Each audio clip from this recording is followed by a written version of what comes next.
오늘 우리에게 주신 하나님의 말씀 같이 보겠습니다. 하나님의 말씀은 마태복음 4장 우리 1절부터 11절 말씀을 우리 한 절씩 교독하겠습니다.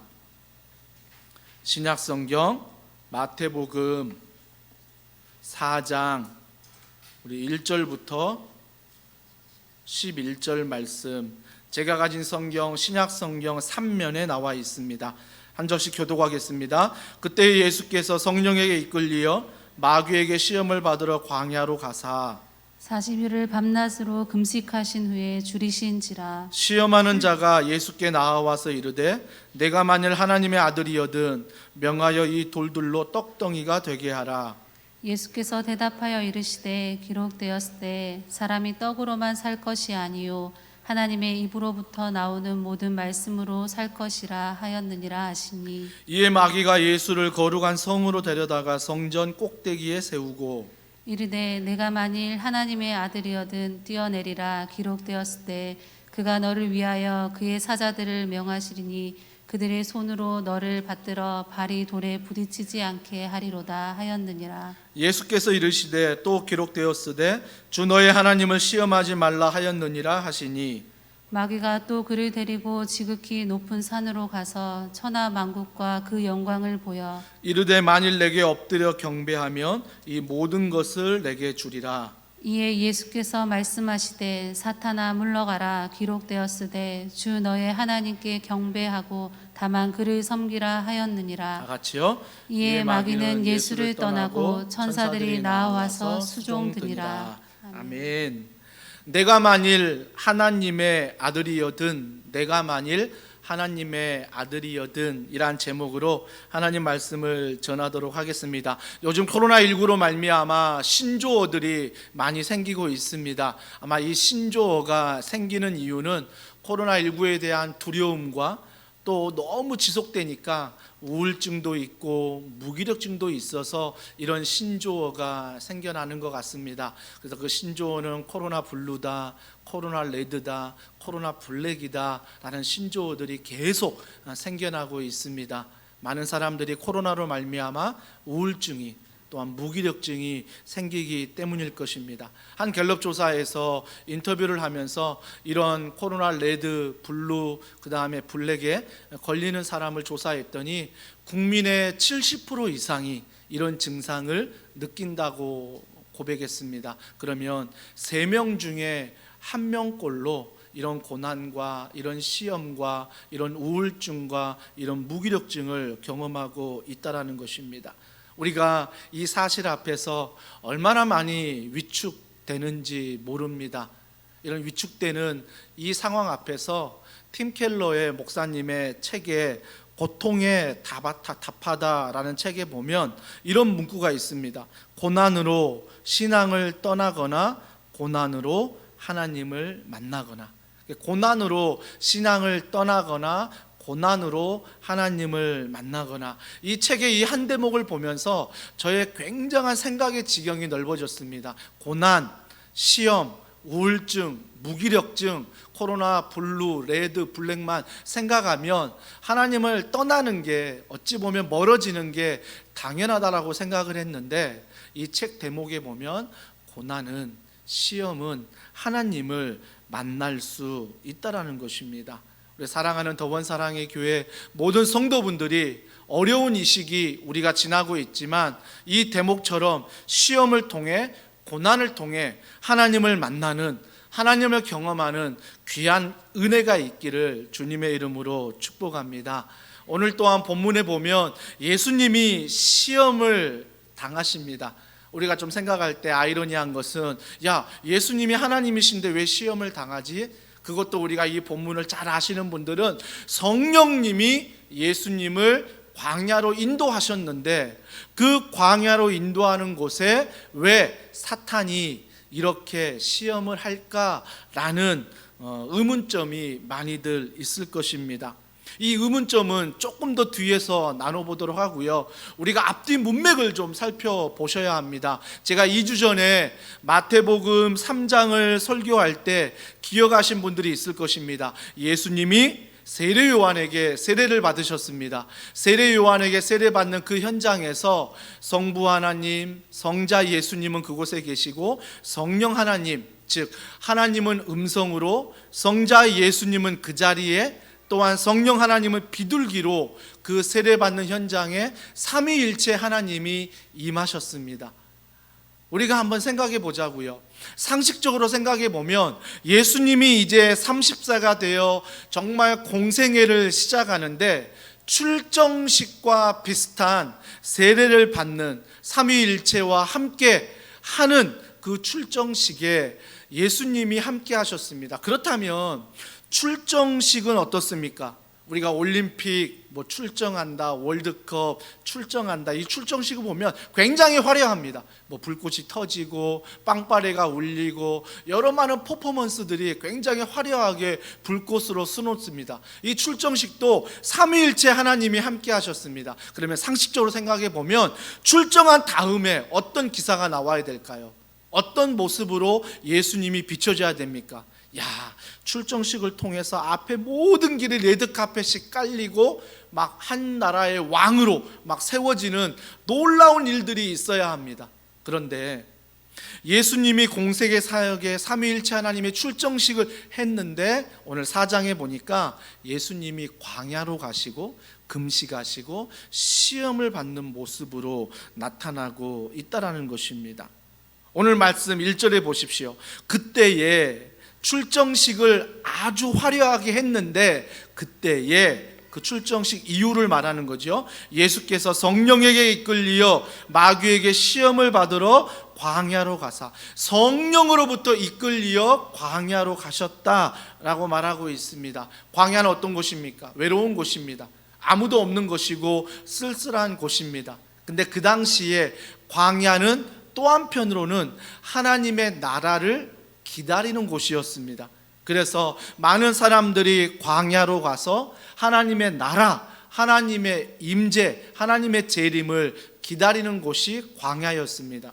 그래서 이 광야로 성령 하나님이 예수님을 인도하셨습니다. 광야에서 뭐 하셨습니까? 40일 금식하시면서 기도하셨습니다. 공생에 출정식을 아주 멋지게 한 다음에 광야라는 장소지만 금식이라는 환경이지만 예수님은 기도하셨다라는 것입니다. 전 여기에서 깨닫는 게 한 가지 뭐냐면 우리가 성령님의 인도로 오늘도 예배를 합니다.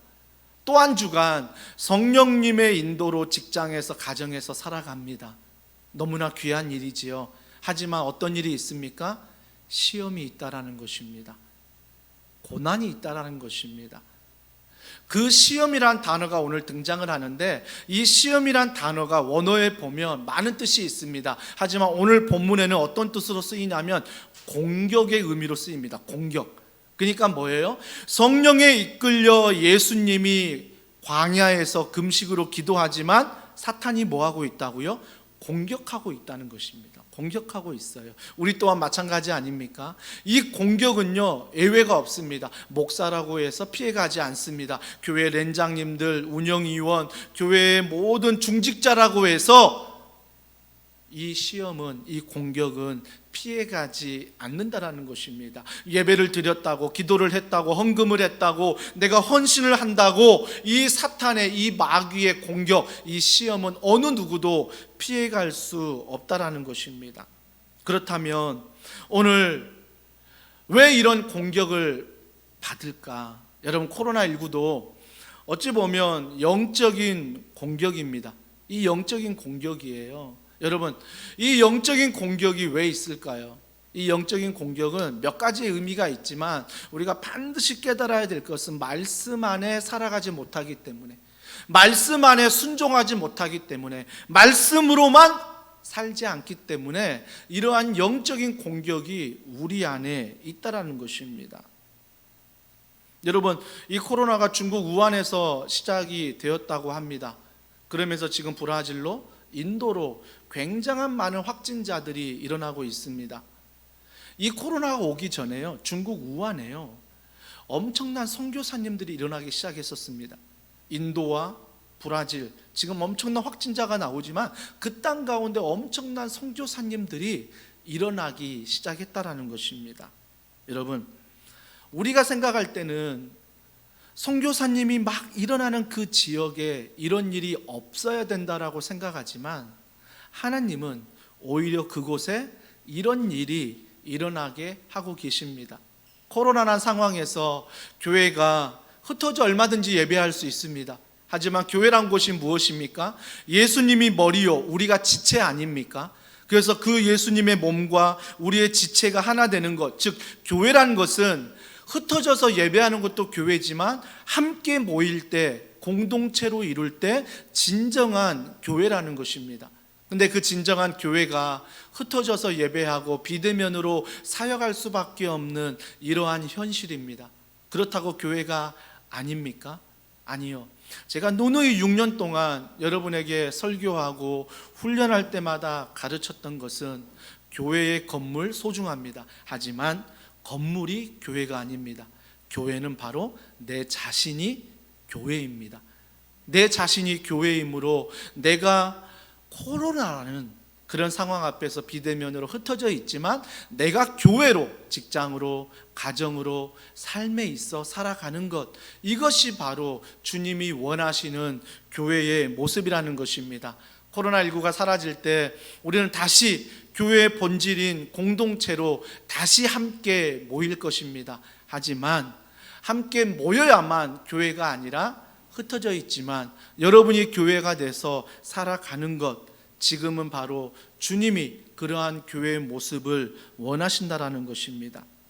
그러면서 예수님이 성령에 이끌려 광야로 갔는데 사탄의 시험, 즉 사탄의 공격을 당하는 오늘 본문의 말씀을 보게 됩니다. 저는 이 본문의 말씀, 사탄의 시험을 볼 때 요한 1서 2장 16절 말씀이 생각이 납니다. 자, 이 말씀 다 같이 읽습니다.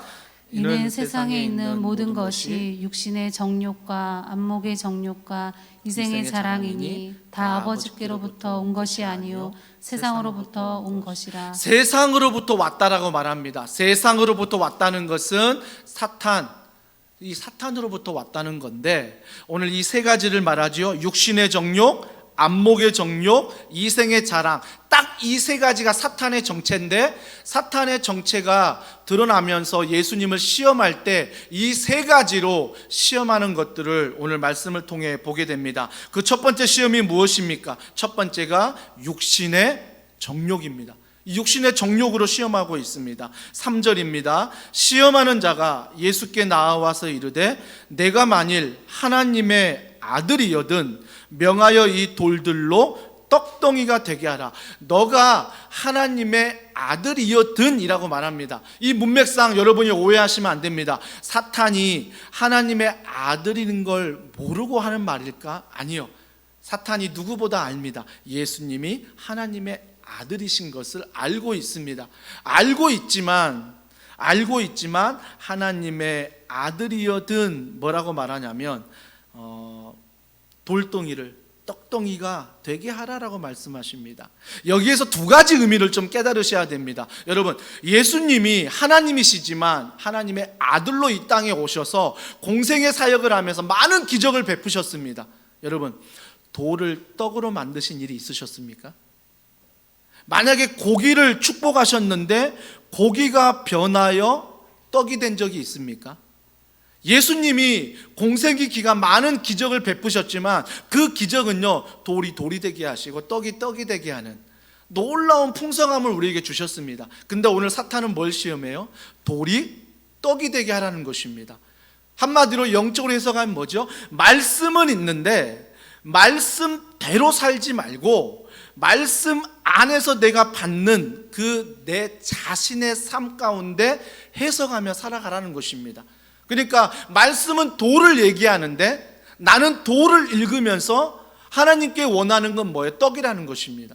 그러니까 사탄이 늘 말씀을 해석할 때 이런 작업을 해요. 너 말씀 들었니? 너 말씀 읽었니? 너 기도하니? 너 훈련 받고 있니? 너 헌금 드리고 너 섬기고 있니? 이걸 말하지만 결국 사탄의 전략이 뭐냐면 그 모든 말씀이 돌.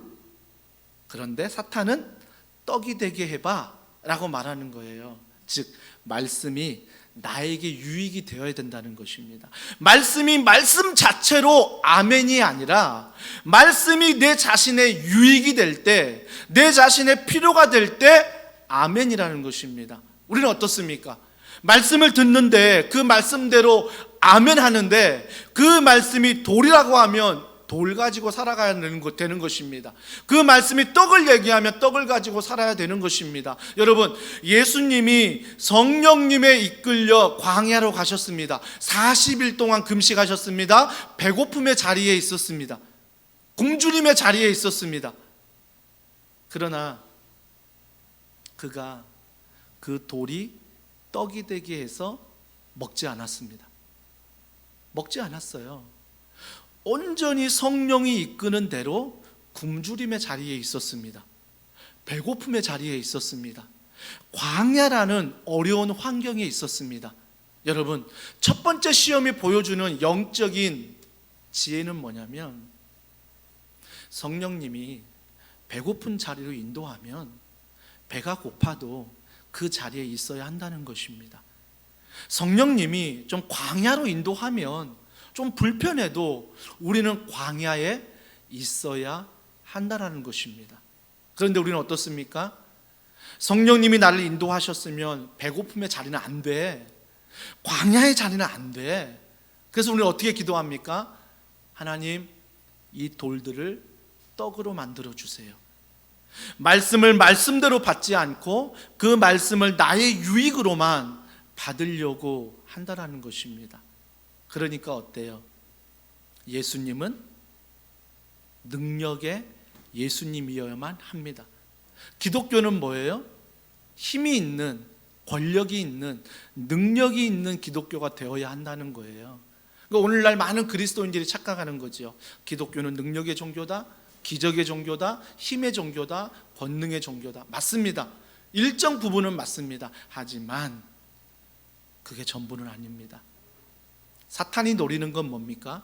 너가 하나님의 아들이었든 하나님의 아들인 줄 알면서 이런 질문을 합니다. 그러면 그 안에 뭐가 담겨 있습니까?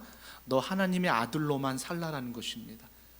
너 하나님의 아들로만 살아. 내가 너 하나님의 아들인지 알아. 그러니까 하나님의 아들로만 살라라는 것입니다. 여기에 뭐가 담겨져 있는 거죠? 인간 예수로 살지 말라라는 것입니다. 여러분, 왜 하나님이 자기의 아들을 인간 예수를 이 땅에 보내셨습니까? 이 땅에 보내시어 우리의 죄를 사하고 십자가의 죽으심으로 말미암아 영원한 천국의 문을 열기 위해서 그 예수님을 이 땅에 선물로 보내주셨습니다. 근데 사탄은 뭐라고 합니까? 사탄은 인간 예수로 살지 말고 하나님의 아들로 살아. 만약에 예수님이 그 사탄의 음성을 듣고 돌이 떡이 되게 만들었다고 생각해 보십시오. 그러면 그는 하나님의 아들로만 사는 것입니다. 우리는요, 돌이 떡이 되게 할 수 없습니다. 이게 사람의 한계고 인간의 한계입니다. 하지만 그 예수님은 하나님의 아들이지만 인간적인 사람의 모습으로서 그 모든 유혹을 말씀 안에 물리치고 있다라는 것입니다. 사랑하는 성도 여러분, 어떻게든 사탄은 능력의 종교로, 기적의 종교로 기독교를 포장합니다. 목사를 능력의 목사로, 기적의 목사로만 포장한다라는 것입니다.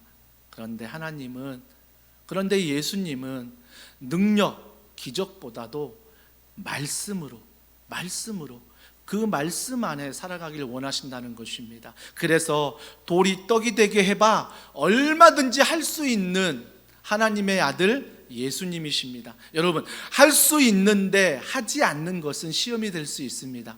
그러나 할 수 없는 걸 무언가 요구했을 때 그건 시험이 되지 않습니다. 예수님은 할 수 있는데 이게 시험이 되는 거예요. 그런데 예수님은 그 시험을 이렇게 이기십니다. 4절에 보십시오. 예수께서 대답하여 이르시되 기록되었으되 사람이 떡으로만 살 것이 아니요 하나님의 입으로부터 나오는 모든 말씀으로 살 것이라. 즉 사탄은 하나님의 아들 기적 능력으로만 살아가면 돼, 너의 필요에 따라 살아가면 돼 라고 말하지만, 예수님은 떡으로만, 필요하지만 떡으로만 살아가는 것이 아니요 하나님의 말씀으로 살아간다라고 말씀을 가지고 그 사탄의 시험을, 공격을 이기고 있다라는 것입니다. 사랑하는 성도 여러분, 떡은요 우리에게 잠시 포만감을 줍니다. 떡은요 우리에게 잠시의 배부름을 줍니다. 하지만 3시간이 지나고 6시간이 지나면 또 우리가 허기집니다. 떡으로만 채울 수 없는 것으로 허기집니다. 그렇다고 떡이 필요 없다는 게 아닙니다. 우리는 떡을 먹어야 합니다. 밥을 먹어야 합니다. 돈이 필요합니다. 건강이 필요합니다. 하지만 그것으로만 우리의 모든 갈급함을 채울 수 없다는 것입니다. 우리의 갈급함은 오로지 말씀, 돈이, 건강이, 모든 자녀와 가정과 직장이 있지만 이게 말씀 안에 다스려질 때 우리가 진정한 행복을 누릴 수 있다는 것입니다. 사랑하는 성도 여러분, 그래서 우리는 병들고 건강하고 이것이 중요한 게 아니라, 기독교를 믿으면서 내가 응답을 받았고 내가 이런 축복을 받았고 이게 중요한 것이 아니라, 오늘도 내가 말씀을 믿고 순종하며 살아가고 있는가, 이 부분이 바로 시험을 이기는 말씀이라는 것입니다. 또 한 가지 시험을 이기는 것은 무엇이냐면 이생의 자랑입니다. 이생의 자랑이에요. 그 이생의 자랑이 5절과 6절에 보십시오. 5절에 보십시오. 이에 마귀가 예수를 거룩한 성으로 데려다가 성전 꼭대기에 세웠다라고 말합니다. 여러분, 사탄을 보십시오. 사탄은요 장소를 바꿔갑니다. 두 번째는 성전 꼭대기였지만 세 번째는 높은 산이에요. 그러니까 사탄은 자꾸 장소를 바뀌어요. 왜 그렇죠? 장소에 영향을 주는 것입니다. 환경에 영향을 주는 거죠. 환경에 영향을 주려고 하는 것입니다. 그러나 예수님 보십시오. 광야에 있을 때 외롭지만 먹을 게 없고 입을 게 없고 여전히 외로운 장소지만 말씀으로 살아가십니다. 또한 오늘 두 번째 시험, 성전 꼭대기에 가셨어요. 꼭대기에 가셨어도 예수님은 말씀 안에 변함이 없습니다. 여러분, 사람이 높은 데로 올라갈수록요 그 사람의 자기 속마음이 드러납니다. 자기의 본연의 모습이 드러난다라는 것입니다. 높은 데 올라가면 올라갈수록 그 사람의 모든 속마음이 드러나게 되어 있습니다. 드러나게 돼 있어요. 반대로 내가 시험에 빠져서 바닥을 칠 때도 내 속마음, 내 믿음의 모습이 드러납니다. 코로나19가 딱 이때 아닙니까? 내 신앙의 본질이, 내 신앙의 적나라한 모습이 지금 드러나는 거예요. 비대면으로 예배하는 시기에, 정말 함께 모일 수 없는 이 시기에 나의 믿음의 모습이 지난 2년 동안 이 코로나19 앞에서 드러나는 거예요. 어떤 사람은 물질의 복을 받고 믿음의 모습이 드러나지만 어떤 사람은 물질의 어려움을 통해서 자신의 믿음이 드러난다라는 것입니다. 중요한 것은 어떤 환경과 장소가 아니라는 것입니다. 사탄은 자꾸 장소를 바꿔요. 사탄은 자꾸 환경을 바꾸죠.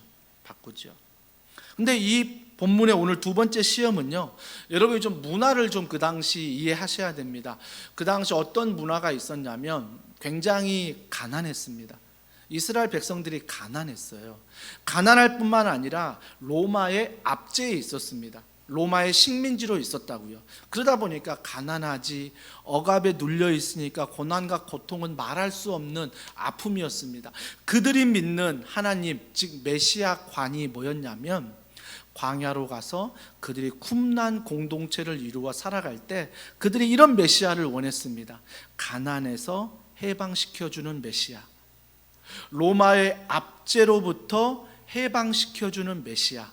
그 당시 문화가 이게 너무 힘드니까 그 당시에 이스라엘 백성들의 문화는 이런 메시아관을 그들이 가지고 있다라는 것입니다.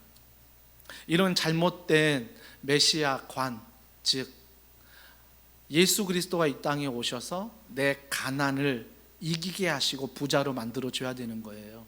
예수 그리스도가 이 땅에 메시아로 오셔서 로마 다 물리치고 다 다 무너뜨리고 우리를 왕으로, 우리를 다시 강국으로 만들어 주어야 한다는 잘못된 메시아관을 그들이 갖기 시작했다라는 것입니다. 코로나19는 어떻습니까? 우리가 잘못된 메시아관을 가지면 어떻습니까? 잘못된 메시아관을 가지면 이렇습니다. 코로나19 어때? 마스크 쓰지 마.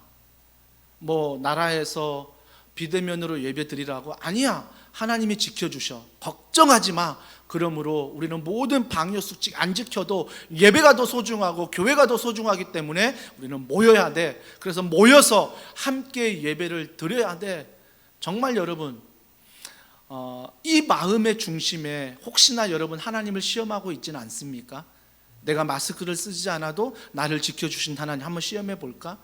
우리가 함께 모여도 하나님이 코로나를 이기게 하신 그 하나님, 오히려 나는 믿음으로 말하고 있는데 그 믿음이 하나님을 시험하고 있지는 않습니까?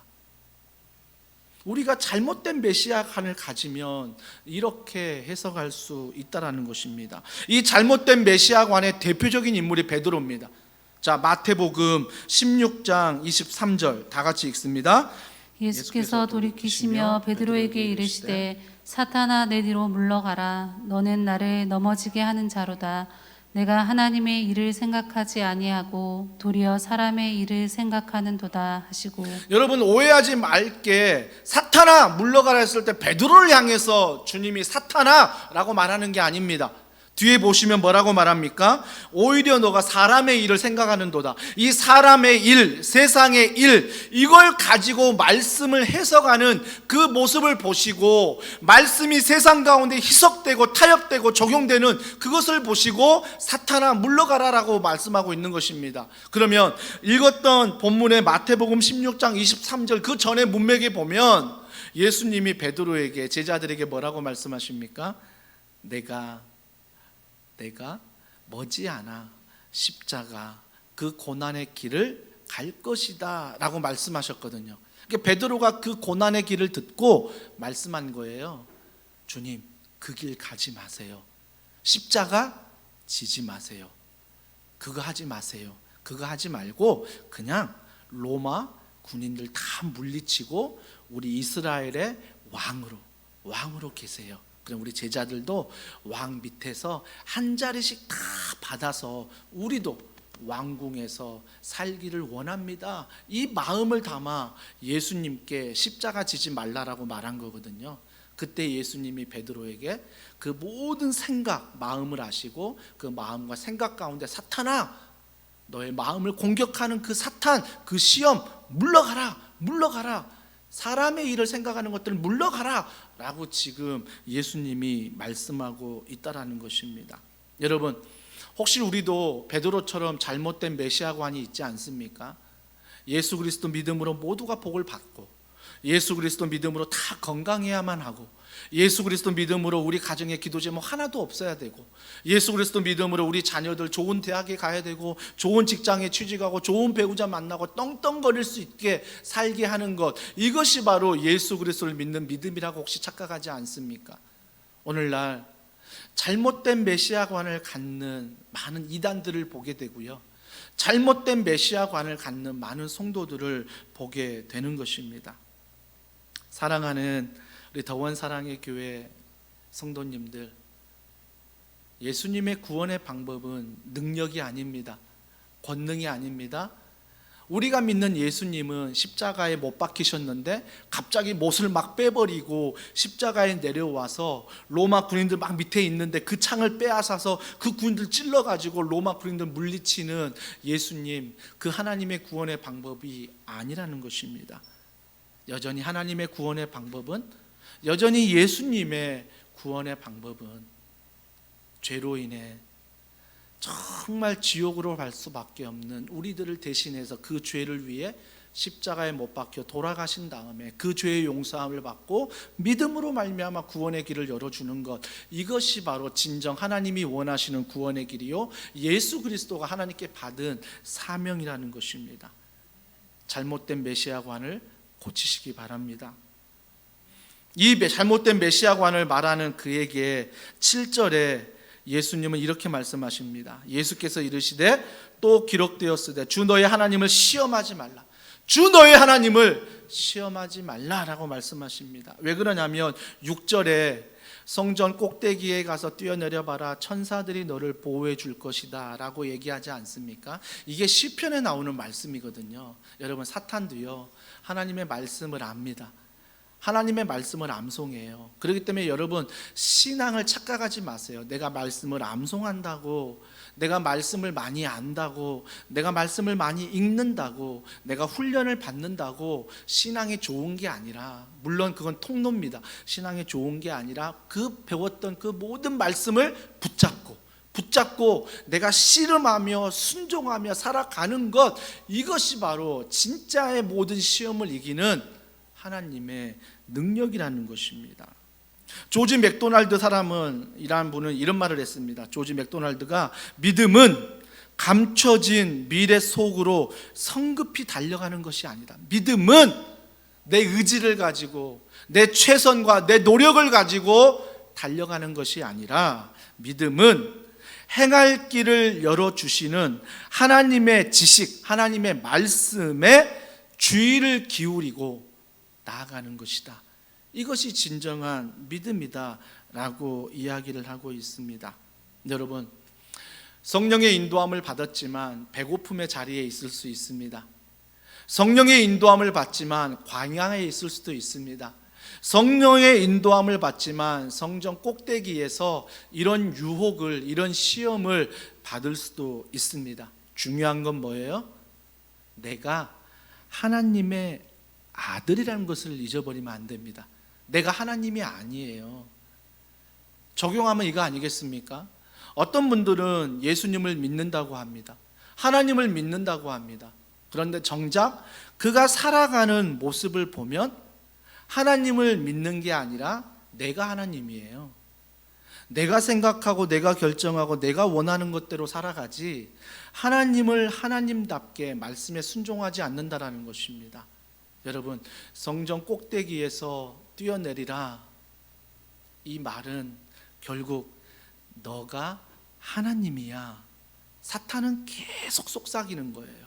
현철아, 너가 더한 사랑의 교회 하나님이야. 현철아, 너가 그 가정의 하나님이야. 현철아, 너가 그 직장의 하나님이야. 나를 높은 데에 올려놓고요, 나를 높은 데에 올려놓고 사단은 늘 말해요. 네가 하나님이야. 네가 하나님이야. 그래서 말씀은 그냥 읽되 덮어놓고 네가 원하는 대로, 너가 하고 싶은 대로 하면 되는 거야. 사탄은 늘 우리에게 속삭인다는 것입니다. 여러분, 어떤 분들은 코로나19 시기에 성전 꼭대기처럼 높은 데에 있는 분들이 있습니다.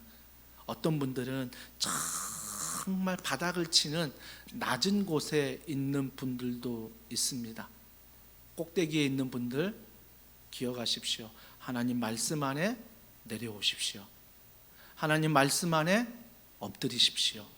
또한 반대로 바닥을 치시는 분들, 너무너무 삶이 어려워 바닥을 치시는 분들, 그 바닥에서도 하나님께 나아오십시오. 하나님께 내려놓으십시오. 그래서 성전 꼭대기가 중요한 게 아니라, 바닥이 중요한 게 아니라, 우리는 여전히 뭐예요? 하나님의 말씀, 내가 피조물이요 내가 종인 것을 아는 게 중요합니다. 내가 하나님이 돼서는 안 된다는 것입니다. 그래서 우리는 편안할 때 신앙의 진면목이 드러납니다. 반대로 정말 어려울 때 내 신앙의 진면목이 드러나는 것입니다. 더원 사랑의 교회는 어떻습니까? 개척 초기에 1년 만에 많은 어려움이 있었습니다. 그 어려움 속에서 성도들의 진면목이 드러나고 저의 진면목이 드러나더라고요.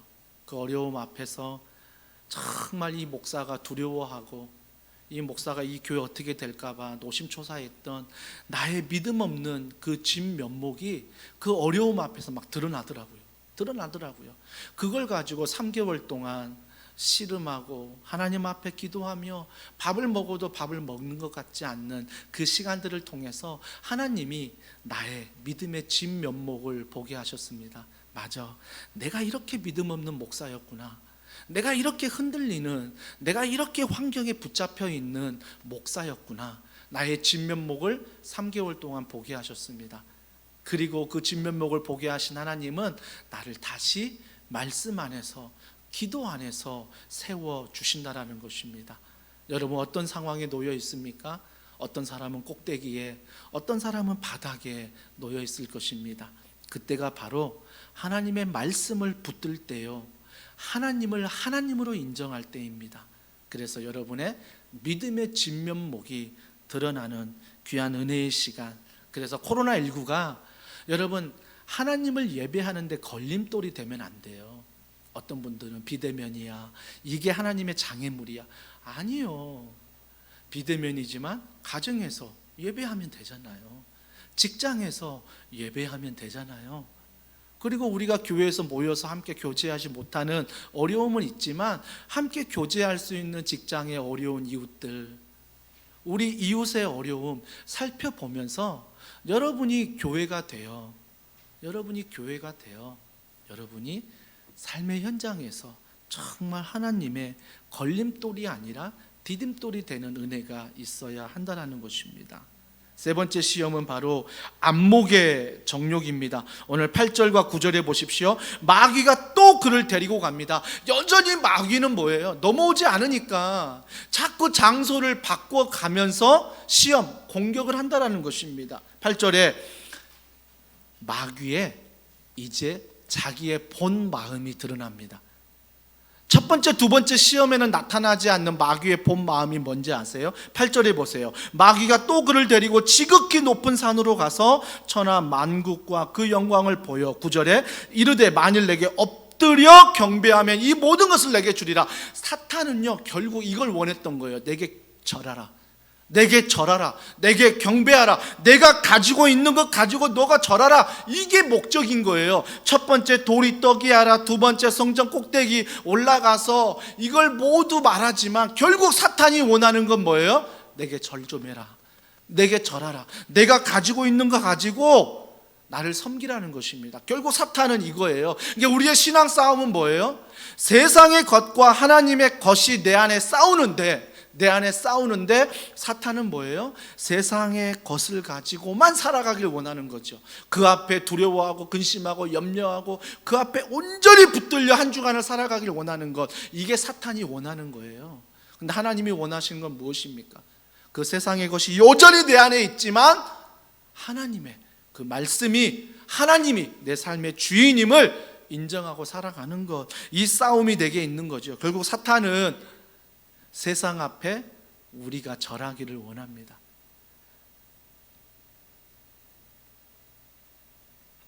그러면서 10절에 이렇게 이기십니다. 10절을 보세요. 이에 예수께서 말씀하시되 사탄아 물러가라. 기록되었으되 주 너의 하나님께 경배하고 다만 그를 섬기라. 결국 뭐예요? 이기는 것, 하나님만 섬기는 거예요. 하나님만 경배하는 거예요. 말씀만 믿고 말씀만 붙드는 게 이 시험을 이긴다라는 것입니다. 그렇기 때문에 여러분 안에 높은 데에 데리고 가서 너 돈, 건강, 자녀, 출세, 이 모든 것 위에 사탄이 이렇게 시험합니다. 눈 한번 찔끔 감어. 그 주일날 한번 예배 안 드린다고 어때? 괜찮아. 자녀들도 학원 때문에, 공부 때문에 주일날 빠지는 거, 훈련 받지 않고 섬기지 않고 기도하지 않는 거 괜찮아. 이건 다 이해할 수 있는 거야. 코로나19라고 괜찮아. 예배 안 드릴 수 있지. 하나님이 마음의 중심을 보지 꼭 예배를 드려야 되느냐? 그러면서 어때요? 사탄은 늘 우리의 중심의 마음을 흔든다는 것입니다. 하나님을 경배하지 못하도록, 하나님께 절하지 못하도록, 하나님께 나아가지 못하도록 사탄은 늘 우리의 마음을 뭐예요? 시험 들게 한다, 공격한다라는 것입니다. 그때 우리는 어떻게 싸워야 돼요? 사탄아 물러가라, 하나님께 경배하고 다만 그를 섬기겠다라고 여러분이 선포해야 된다는 것입니다. 나는 세상에 절하는 게 아니라 하나님 말씀 앞에 붙들고 절하고 나아간다, 이 말씀을 선포하라는 거죠. 세상은요, 야 조금만 비겁하면 돼, 신앙생활 지금 조금 타협하고 너 나중에 결혼해서 하면 되잖아. 고3 너 지금 1년 동안만 교회 쉬고 좋은 대학 가서 신앙생활 하면 되잖아. 너 직장 취업 앞두고 야 지금 좀 교회 쉬고 공부하다가 좀 좋은 직장 가서 신앙생활 할 수 있잖아. 사탄이 계속 속삭이는 거 아닙니까? 내 자신의 모습을 볼 때 현철아 너 지금 하지 말고 너 부족하잖아. 너 준비되면 해. 준비되면 너가 지금 생각하는 거 지금 하지 말고 2년 뒤에 5년 뒤에 준비되면 해. 이게 사탄의 속삭임 아닙니까? 물론 준비하는 거 중요합니다. 하지만 오늘 사탄은 장소를 바꿔가며 우리를 뒤흔듭니다. 우리는 거기에 흔들리는 것이 아니라 장소, 이 모든 것보다 더 크신 그 하나님의 위대하심, 그 하나님의 말씀, 이걸 가지고 우리는 대적하며 나아가는 것입니다. 그래서 우리는 우리의 좀 수준 때문에 흔들리지 않았으면 좋겠습니다. 수준, 내가 이거 하니까 내가 하나님의 아들이고 이거 안 하니까 하나님의 아들이 아니다, 이런 수준으로 흔들리는 게 아니라 이제부터는 뭐예요? 내가 신분으로 살아가는 거죠. 나는 하나님의 자녀야. 나는 하나님만 경배해. 나는 떡이 필요하지만 떡으로만 살지 않아. 하나님 말씀으로 살아. 사탄아 물러가라. 그러면서 내가 하나님의 말씀으로 그들의 공격을 대적하는 것, 이것이 바로 하나님이 우리에게 원하시는 신앙의 모습이라는 것입니다. 장 도미니크 보비라는 사람이 잠수종과 나비라는 책을 썼습니다.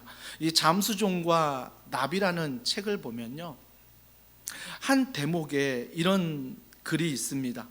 캥거루의 짧은 노래를 시로 담았는데요, 그 시에서, 그 책에서 이렇게 고백합니다.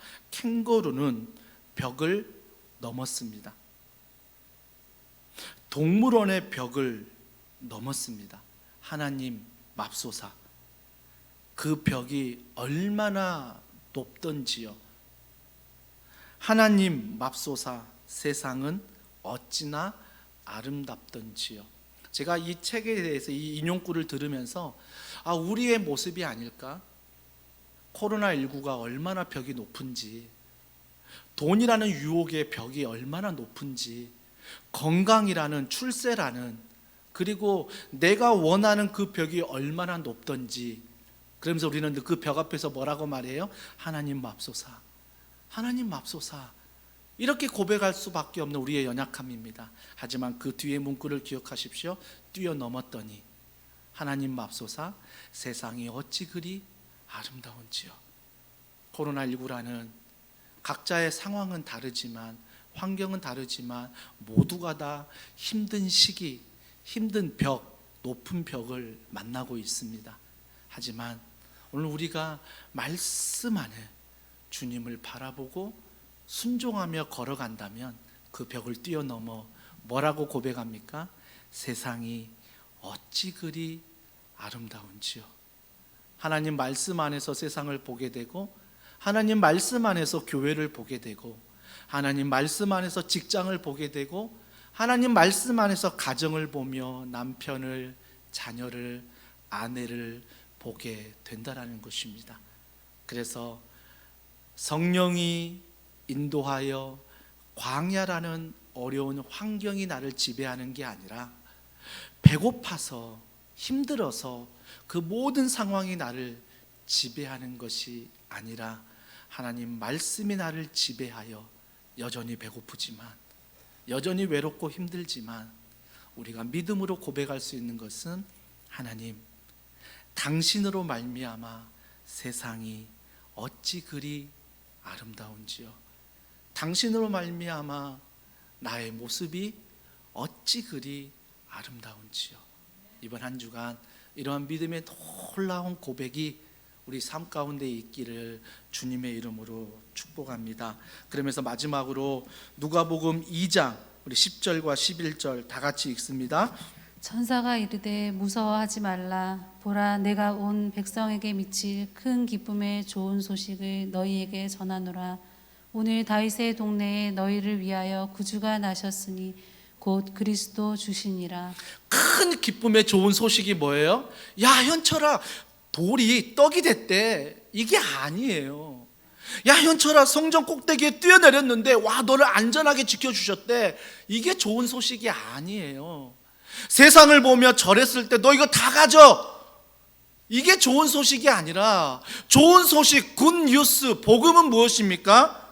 너희를 위하여 구주가 나셨다. 그분이 그리스도, 예수 그리스도 주시니라. 그분이 십자가를 통하여 우리의 죄를 사하셨고, 그분이 십자가를 통하여 우리에게 구원의 길을 여셨다. 그분이 우리 삶의 주인이신 것, 그분이 행하신 것, 그분이 이루신 것, 이것이 바로 우리에게 굿뉴스, 좋은 소식, 복음이라는 것입니다. 이 복음 안에 이번 한 주간 승리하는 더원 사랑의 교회 모든 성도들이 되기를 다시 한번 주님의 이름으로 축복합니다. 이 말씀 기억하며 우리 이 찬양 주님 앞에 올려드리겠습니다. 아침 안개 눈앞 가리듯. 앞이 보이지 않아요. 나의 약한 믿음에 뭐가 쌓입니까? 의심이 쌓여요. 왜 의심이 없겠습니까? 그런데 그럴 때마다 부드럽게 다가온 주의 음성, 아무것도 염려하지 마, 아무것도 염려하지 마. 오늘 말씀을 기억하며 이 찬양 주님 앞에 고백합니다.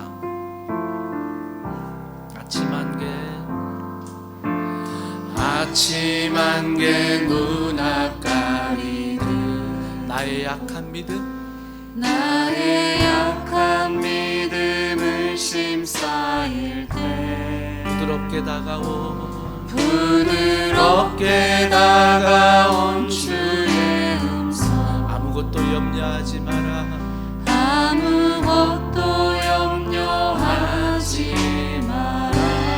빗줄기에 바위 패이듯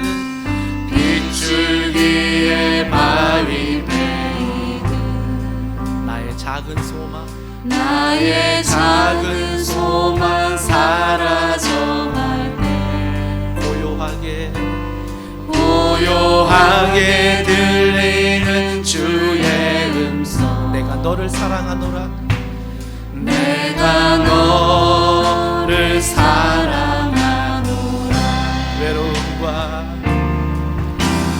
외로움과 방황 속에서 주님 앞에 나아갈 때에 위로하시는 주님, 나를 도우사 상한 나의 마음 감싸 주시네.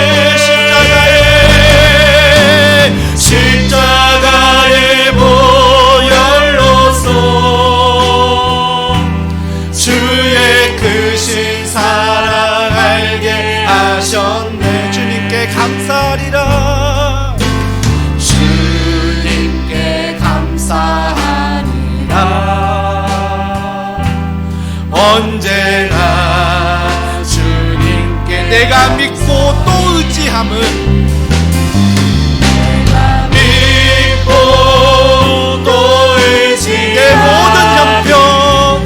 내 모든 형편 잘하는 늘 돌보아 주실 것을,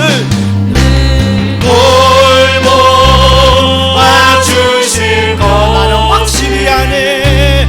나는 확실히. 한 번 더 믿음으로 고백합니다. 내가 믿고 또 의지하는 내 모든 영광 잘하는 주님, 돌보아 주실 것을 나는 확실히 아네. 우리 한 목소리로 기도합니다. 여전히 이번 한 주간도 사탄은 우리를 장소를 바꾸어 가며 우리에게 돌이 떡이 되게 해봐, 괜찮아, 하나님 말씀에 타협하라고 말합니다. 또한 성전 꼭대기에 데리고 가서 뛰어내려봐, 괜찮아, 하나님이 받아주실 거야, 천사가 받아줄 거야, 너가 하나님이다 라고 착각하게 만듭니다. 또한 세상의 많은 것들을 보여주며 이것들이 너의 하나님임을 우리를 유혹합니다. 그럴 때 우리가 이길 수 있는 것은 사탄아 물러가라, 하나님의 이름과 하나님의 말씀입니다. 이 말씀의 은혜가 이번 한 주간 우리에게 가득하게 하여 주시옵소서. 말씀에 치열하게 싸우며 말씀에 순종하며 걸어갈 수 있도록 성령님 도와주시옵소서. 우리 시간 간절한 마음으로 기도하겠습니다.